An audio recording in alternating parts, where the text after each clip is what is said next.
अभी अभी की ताज़ा खबर। जाम से बेहाल देहरादून की जनता।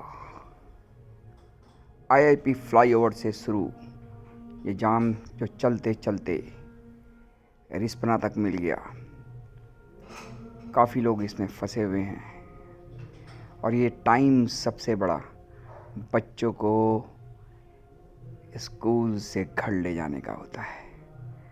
तो आप सोचिए, देहरादून की जनता इस समय जो कि बाला वाले की तरफ रहती है या डोई वाला की तरफ जाती है, क्लॉक टावर के स्कूलों की तरफ से अगर वो जाएगी तो उनको कितना इस जाम में फंसना पड़ेगा।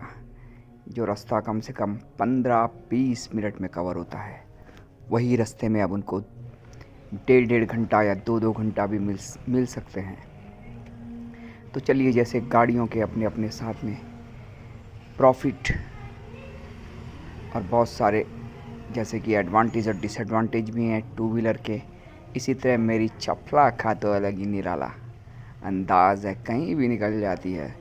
जाम से जनता ग्रस्त हो सकती है, जो लोग फोर व्हीलर पे उतराते हैं ग्रस्त हो सकते हैं, पर मेरी चपला टूटे फूटे, ऊबड़ नीचे, ऊबड़ खाबड़, कच्चे, गीले, कीचड़, सब रास्तों से वाकिफ़ है और निकल जाती है, जिसको आप इस वीडियो में देख रहे हो। ऐसे ही कच्ची रोड से निकलते हुए मेरी चपला इस भीड़ से आगे निकल गई। जहाँ फोर व्हीलरों की लाइन लगी पड़ी है, वहाँ मेरी चपला निरंतर आगे भागती जा रही है। तभी तो उसका नाम रखा है मैंने चपला। तेजी, बिजली की तेज़ी से आगे निकल जाती है, लोग देखते रह जाते हैं, पर मेरी चपला इसका कोई सानी नहीं है। तो चलिए बात करते हैं हम अब इस जाम की। जाम बहुत लंबा है, काफ़ी सारे लोग फंसे हुए हैं। बस जाम में ज़्यादा जो घाटा या प्रॉब्लम जो आती है छोटे बच्चों को आती है, जो स्कूल से अब घर की तरफ जा रहे हैं। बच्चे सुबह से भूखे होते हैं, लेकिन अब वो इस जाम से ग्रस्त हैं।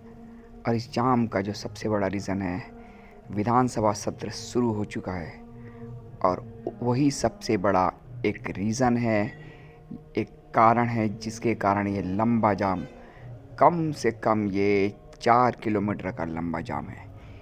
आईआईपी फ्लाईओवर से लेके रिस्पना तक का 4 किलोमीटर का जाम। उसके साथ जैसे मैंने बताया, स्कूल के बच्चे भी फंसे पड़े हैं इसमें, छोटे छोटे बच्चे।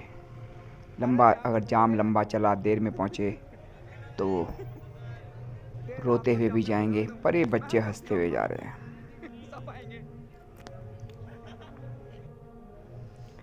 तो चलिए, जैसे मैंने कहा, टू व्हीलर में सबसे बड़ा फ़ायदा साइकिल का है। तो देखो, हर काम तो हरिश्चंद्र के नियमों से नहीं निकल सकता, राजा हरिश्चंद्र के नियमों से।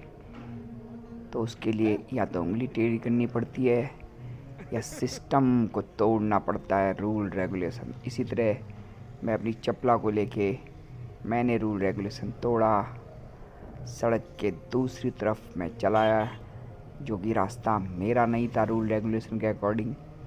लेकिन जैसे मैंने बताया, फ़ायदा यही था, हर जगह मेरी चपला निकल जाती है, लोग देखते रह जाते हैं। तो इसी तरह मैं भी बढ़ता रहा, आगे निकलता रहा, साथ साथ इस जाम को भी देखता रहा। तो चलिए जाम के बारे में बात करते हैं। तो देखो, जैसे कि जाम का जो कारण था वो विधानसभा सत्र है, और ये सत्र जब लगता है तो देहरादून वासियों पे इसकी गाज गिरनी वाजिब रहती है।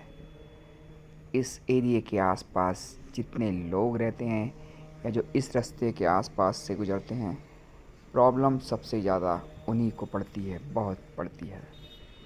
छोटे छोटे बच्चों को पड़ती है, जो कि घर जाते हैं सुबह से, जैसे मैंने बताया, भूखे प्यासे होते हैं।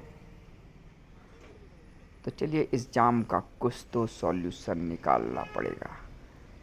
तो क्या सॉल्यूशन हो सकता है कि विधानसभा यहाँ से हटाई जाए, या विधानसभा का जो टाइमिंग है वो अलग किया जाए, या विधानसभा के लिए ही रास्ता अलग बनाया जाए, जो रिस्पना से होकर नहीं किसी और तरीके से कहीं और से जाए। चलिए इसके लिए सुझाव आपको मैं देता हूँ। आप सादर आमंत्रित हैं इस सुझाव देने के लिए कि रिस्पना का सत्र जब शुरू होता है तो उसके लिए रास्ता कहाँ से होना चाहिए, या रिस्पना से होना चाहिए या दूसरा पहले रास्ता। चलिए मैं आपको और याद करूँगा आपके सुझावों का।